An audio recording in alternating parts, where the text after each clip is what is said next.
नमस्कार, स्वागत है आप सबका दिन भर की तमाम बड़ी और अहम खबरों के साथ मैं हूं कवींद्र। शुरुआत हेडलाइन से। उत्तर प्रदेश, पंजाब समेत 5 राज्यों के नतीजे कल। सभी दलों ने किए जीत के दावे। राज्यसभा टीवी पर सुबह 7 बजे से जीत खास कवरेज।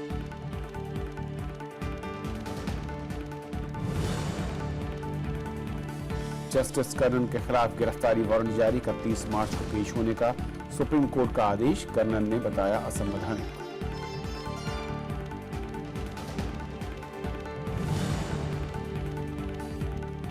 शत्रु संपत्ति संशोधन विधेयक राज्यसभा से पारित। भारत सरकार की कस्टडी में होगी संपत्तियां। जल्दबाजी का आरोप लगाकर विपक्ष का वॉकआउट।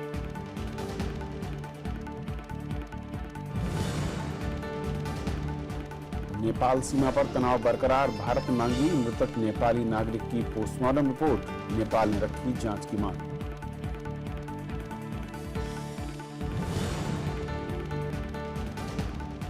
दक्षिण कोरिया के राष्ट्रपति पाक गुनहे पद से बर्खास्त। भ्रष्टाचार के मामले में संवैधानिक कोर्ट का फैसला। राजधानी सियोल में प्रदर्शन। और आइए देखते हैं पहली खबर।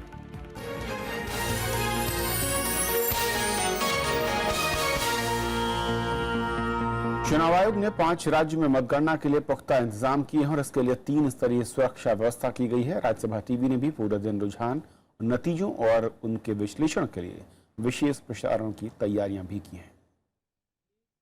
चुनाव आयोग ने उत्तर प्रदेश, उत्तराखंड, पंजाब, गोवा और मणिपुर में मतगणना के लिए तैयारियां पूरी कर ली हैं। मतगणना केंद्रों और स्ट्रांग रूम में सीसीटीवी के जरिए निगरानी की जाएगी। इसके अलावा सुरक्षा के कड़े प्रबंध किए गए हैं। इसके तहत वरिष्ठ मजिस्ट्रेट और बड़ी तादाद में पुलिस बल की तैनाती की गई। मतगणना केंद्रों में 100 मीटर के अंदर वाहनों, कैमरा और मोबाइल फोन ले जाने पर पाबंदी है। कोई अवांछनीय लोग काउंटिंग हॉल में नहीं जा पाए, इसके लिए केंद्रीय सुरक्षा बल का इंतजाम वहां पर भी रहता है। वो अंदर जाने वाले लोगों की फ्रिस्किंग करते हैं। वहां पर जो रिजल्ट्स हैं उनका राउंड वाइज भी बताने का इंतजाम रहता है। उत्तर प्रदेश में 403 सीटों के लिए 78 केंद्र बनाए गए हैं। हमने पूरे 75 डिस्ट्रिक्ट्स में 187 सेंट्रल आर्म्ड पुलिस फोर्सेस लगाई हैं। इसके अलावा हमने 95 पीएससी की companies, civil police, home guards सभी जगह तैनात किए हैं ताकि सब जगह शांतिपूर्वक तरीके से काउंटिंग संपन्न हो पाए। उत्तराखंड में 70 विधानसभा सीटों के लिए मतगणना के लिए 15 केंद्र बनाए गए। इसके अलावा पंजाब की 117, गोवा की 40 और मणिपुर में 60 सीटों के लिए शनिवार को मतगणना होगी। We will be opening the strong rooms. In our case, for North Goa district, the strong rooms are in Bal Bhavan. We will be opening the strong rooms at 7 a.m. on the day of counting, 11th March, and we will commence the counting with the postal ballot counting at 8 a.m. And half an hour from then, we will be commencing with the counting for the EVMs. मतगणना के रुझान और नतीजों के आंकड़े चुनाव आयोग की वेबसाइट www.eciresults.nic.in पर सुबह 8 बजे से मिलने लगेगा।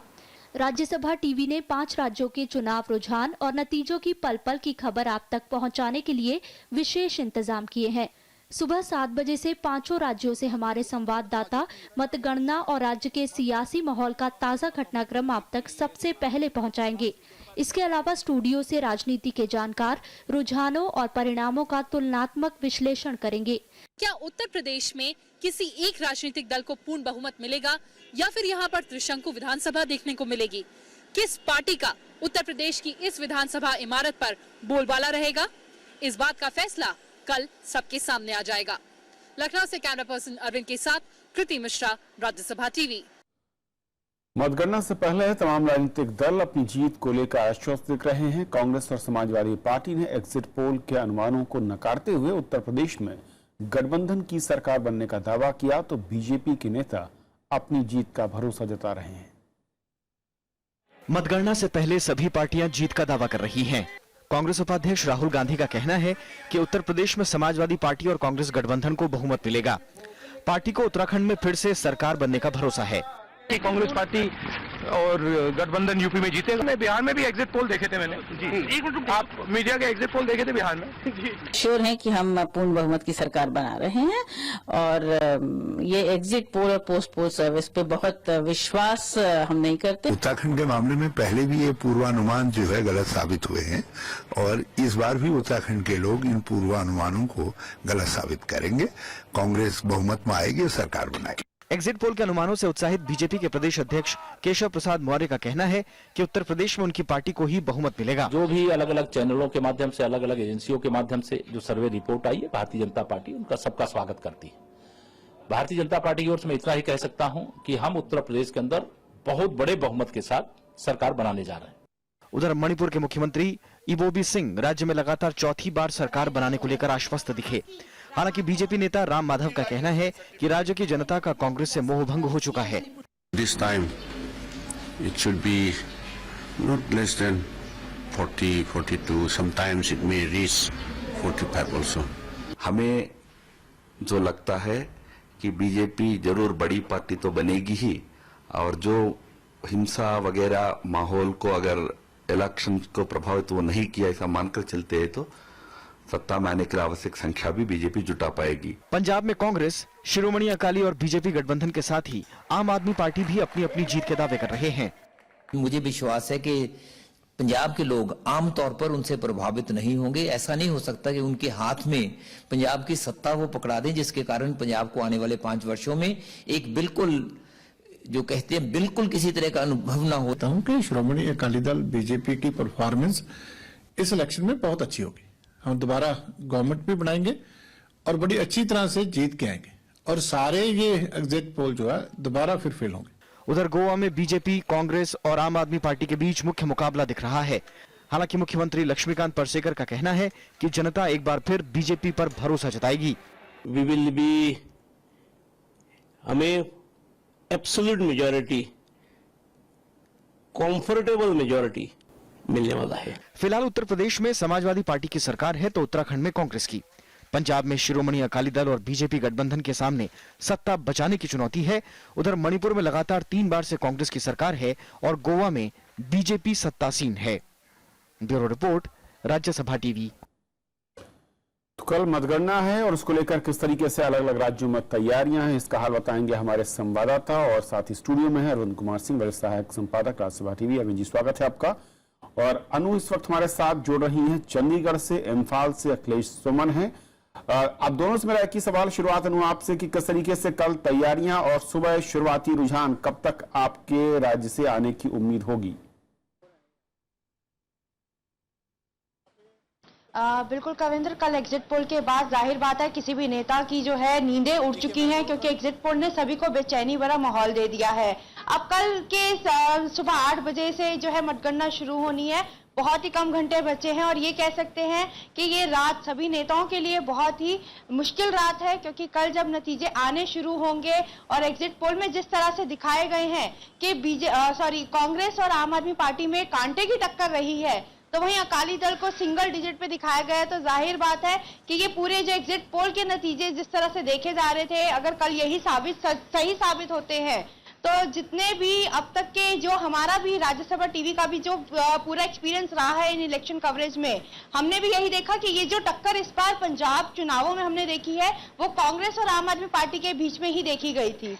अब कल जो सभी पोलिंग सेंटर, सभी काउंटिंग सेंटर्स पर सुबह 8 बजे से मतगणना शुरू होगी और उम्मीद की जा रही है कि पंजाब, क्योंकि 117 विधानसभा सीटों की ये पूरा स्टेट रहा है, तो जल्दी ही इसके नतीजे आ सकते हैं। लेकिन सबसे बड़ी बात यह है कि कविंद्र, जिस तरह से कल एग्जिट पोल देखे उसके बाद सभी जितने भी हमने पार्टी नेताओं से बात की, हालांकि कांग्रेस और आम आदमी पार्टी तो दोनों ही दावा कर रहे हैं कि वो दोनों अपनी अपनी सरकार बना लेंगे, लेकिन बीजेपी अकाली दल से अभी तक कोई हमें प्रतिक्रिया नहीं मिल पाई है, यानी कि कहीं ना कहीं का इंतजार कीजिए और में है। ऑफिशियल जो रुझान है उसके जरिए समझेंगे और बताएंगे दर्शकों की असल में जो सामने तस्वीर है वो क्या है। जल्दबाजी में शायद या जो अनुमान है वो लगाने की कोई जरूरत भी नहीं। बहुत शुक्रिया आपका। अखिलेश जी, आपके जिस इलाके में आप हैं, आपने लगातार वहां पर न सिर्फ चुनाव प्रचार शुरुआत से, उसके बाद मतदान, इन सबको आपने देखा करीब से, लेकिन जिस तरीके से चुनाव नतीजे कल आएंगे और जो रुझान हो सकते हैं उस लिहाज से देखा जाए तो क्या एक बड़ा आप कहते हैं कि फैक्टर होगा उस पूरे राज्य के लिए?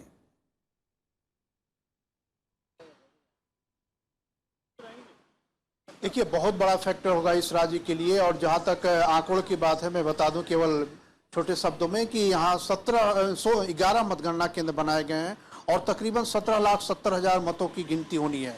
8 बजे से शुरुआत होगी और जो संभावना व्यक्त की जा रही है कि 11 बजे तक यहाँ तकरीबन पूर्णतः आपको पता चल जाएगा कि किसकी सरकार बन रही है। अब देखिए, समीकरण यहाँ ऐसा है कि कांग्रेस ने चुनाव के पहले एक ऐसा पासा फेंका है जो कि 7 नए जिले बनाए और 7 नए जिलों का विरोध किया नगा समुदाय के लोगों ने, और उसके कारण एक तरह के ध्रुवीकरण की संभावना व्यक्त की जा रही है। कांग्रेस को यह लग रहा है कि ध्रुवीकरण उसके पक्ष में होगा और पिछली बार जो उनको 42 सीटें मिली थी, इस बार हो सकता है 2 सीटें कम हो जाएं। 40 सीटों का दावा कांग्रेस अध्यक्ष लगातार कर रहे हैं, हालांकि मुख्यमंत्री ने कहा है कि उससे भी ज्यादा होगी। अब बीजेपी स्पष्ट तौर पे यह नहीं कह रही है कि उसे पूर्ण बहुमत मिलेगा। बीजेपी दबे छुपे शब्दों में कह रही है कि उसे 25 के करीब 26 के करीब सीटें मिलेंगी और जो बाकी सीटें होंगी वो अन्य जो कुछ स्वतंत्र उम्मीदवार जीत के आएंगे या कुछ छोटे छोटे दल हैं उनसे मिलाकर वो बहुमत अपना पूरा करेंगे।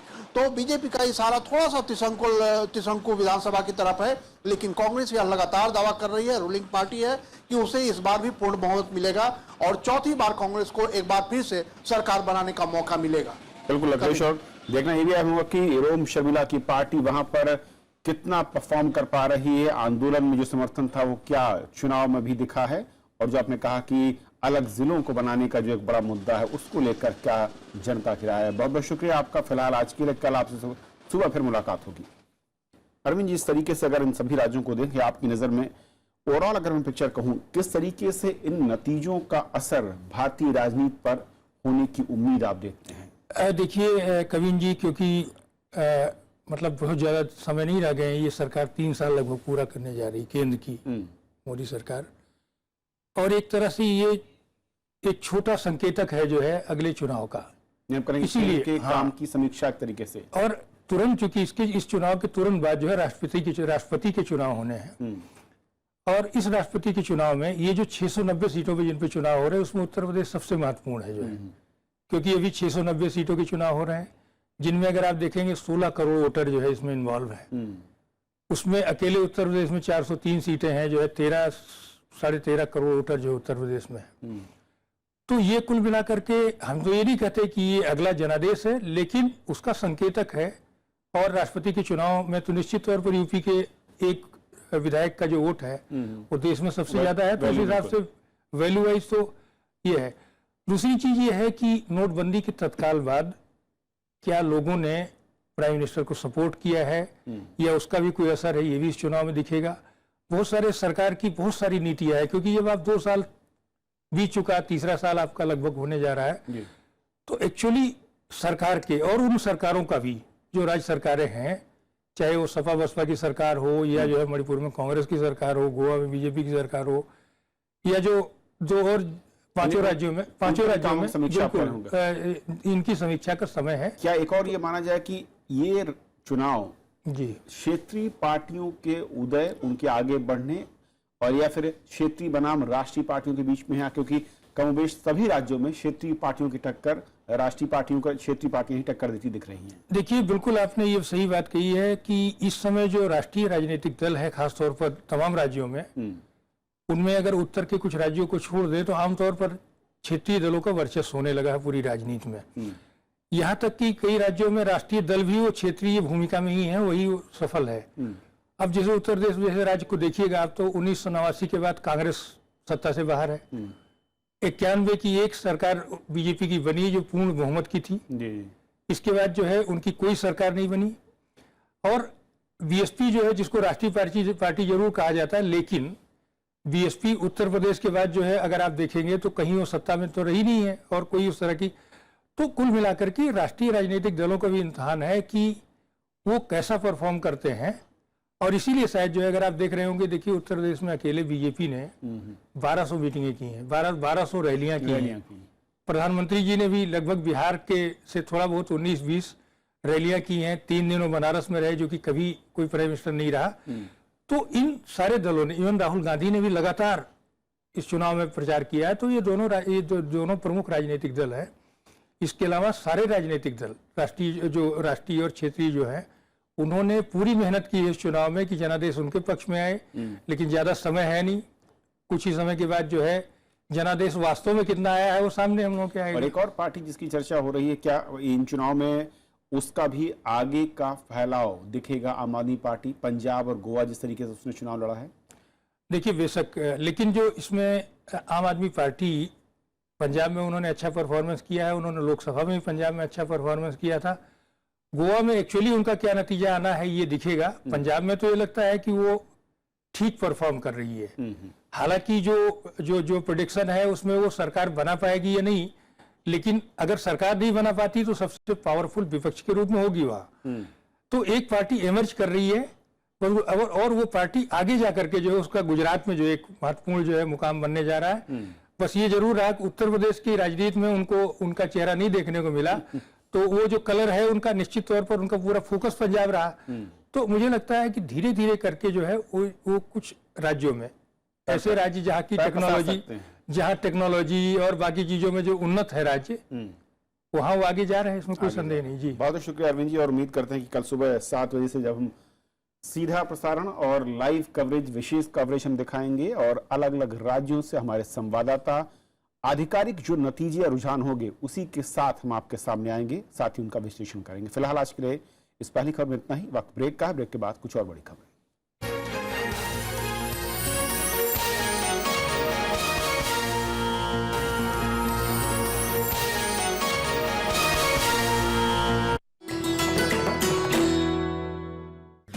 MC मैरी कॉम सफलतम भारतीय महिला मुक्केबाज, विश्व चैंपियनशिप में 5 स्वर्ण और 1 रजत, लंदन ओलंपिक्स में कांस्य और एशियन गेम्स में कांस्य पदक विजेता।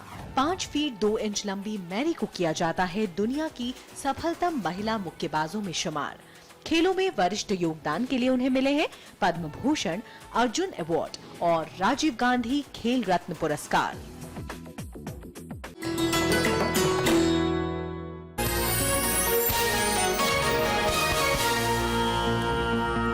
सुप्रीम कोर्ट ने आज अभूतपूर्व आदेश देते हुए हाई कोर्ट के जज CS कर्णन के खिलाफ गिरफ्तारी वारंट जारी किया है।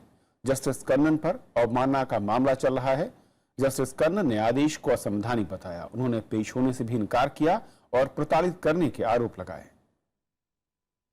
सुप्रीम कोर्ट ने कलकत्ता हाई कोर्ट के जज CS कर्णन के खिलाफ गिरफ्तारी वारंट जारी किया है। अवमानना मामले में कर्णन के खिलाफ ये कार्रवाई हुई है।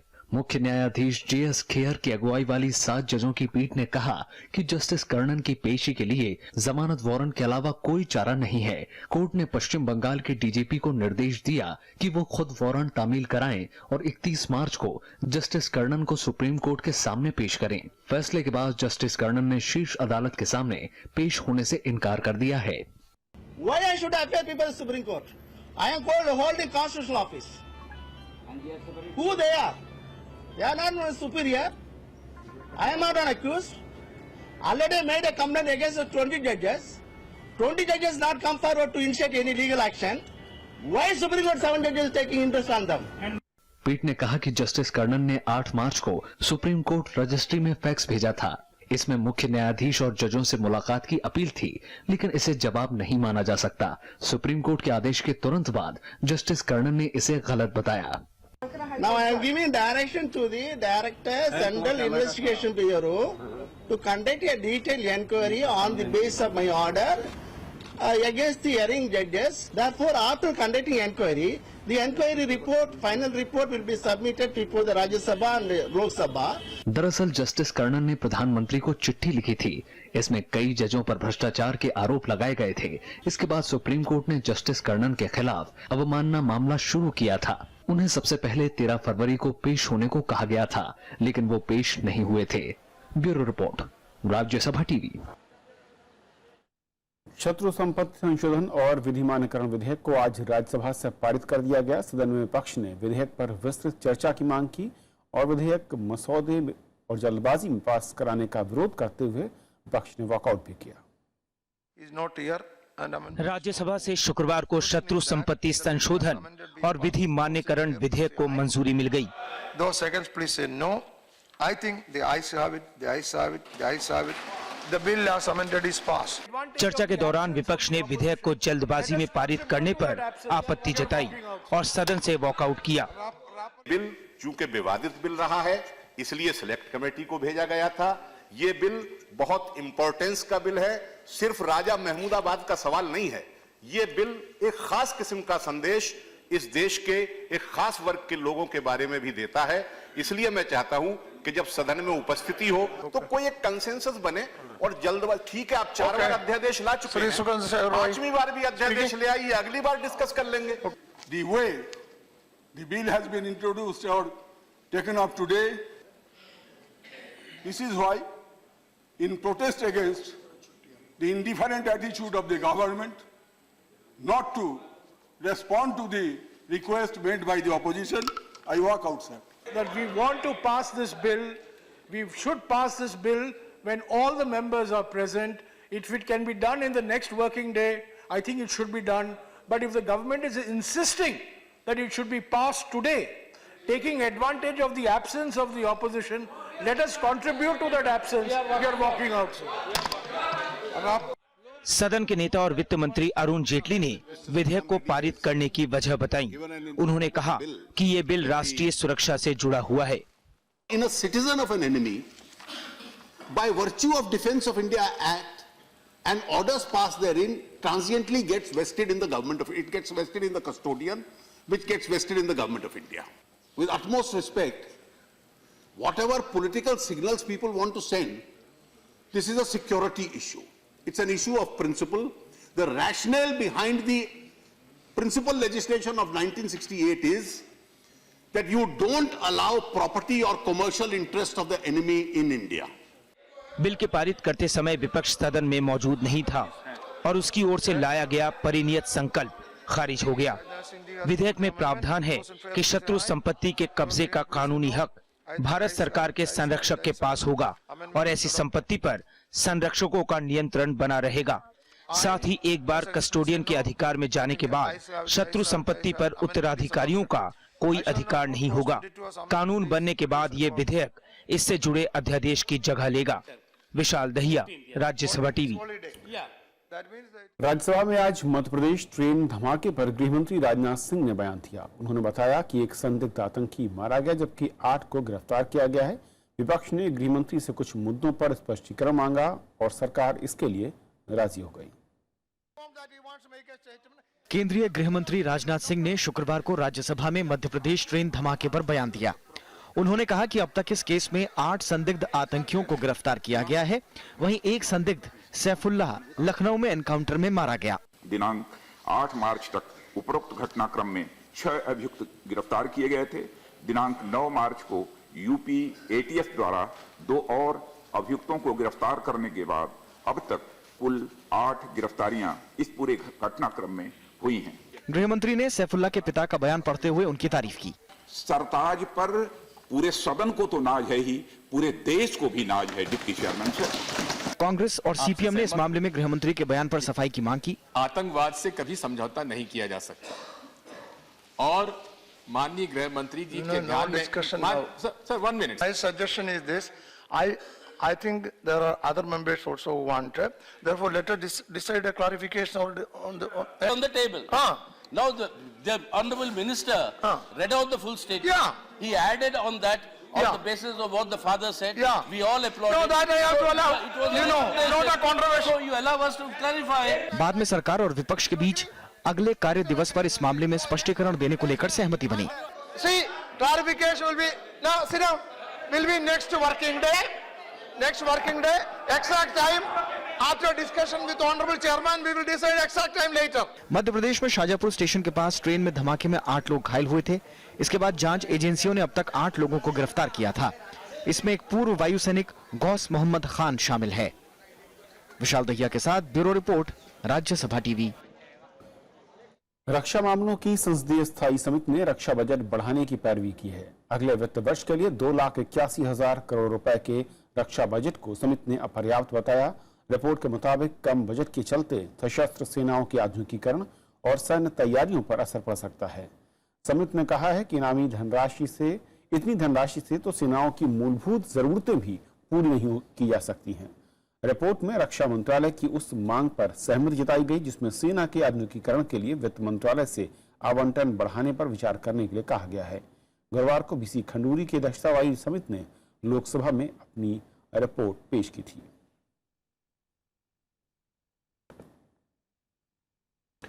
मोबाइल वॉलेट कंपनी पेटीएम और रिलायंस जियो ने अपने विज्ञापनों में बिना इजाजत प्रधानमंत्री नरेंद्र मोदी की फोटो इस्तेमाल करने पर सरकार से माफी मांगी है। राज्यसभा में एक सवाल के लिखित जवाब में यह जानकारी दी गई। उपभोक्ता मामलों के मंत्रालय ने दोनों कंपनियों को नोटिस जारी किया था। नोटबंदी के फैसले के बाद पेटीएम ने फैसले का समर्थन करते हुए विज्ञापन दिया था जिसमें प्रधानमंत्री की फोटो का इस्तेमाल किया गया था। वहीं रिलायंस जियो ने भी अपने विज्ञापन में प्रधानमंत्री की फोटो का इस्तेमाल किया था। उत्तर प्रदेश के लखीमपुर खीरी में नेपाल सीमा पर तनाव बना हुआ है। सशस्त्र सीमा बल के मुताबिक नेपाल की तरफ जमा प्रदर्शनकारी भारत विरोधी नारे लगाते हुए पथराव करते रहे। यहां नदी पर एक पुल बनाने को लेकर कल प्रदर्शन हुआ था और उसके बाद कथित तौर से एसएसबी की फायरिंग में एक नेपाली नागरिक की मौत हुई। हालांकि एसएसबी ने फायरिंग से इनकार किया है। भारत ने मारे गए शख्स की पोस्टमार्टम और फॉरेंसिक रिपोर्ट मांगी है। विदेश मंत्रालय के मुताबिक दोनों देशों के अधिकारियों ने मुलाकात कर तनाव घटाने के उपायों पर चर्चा की।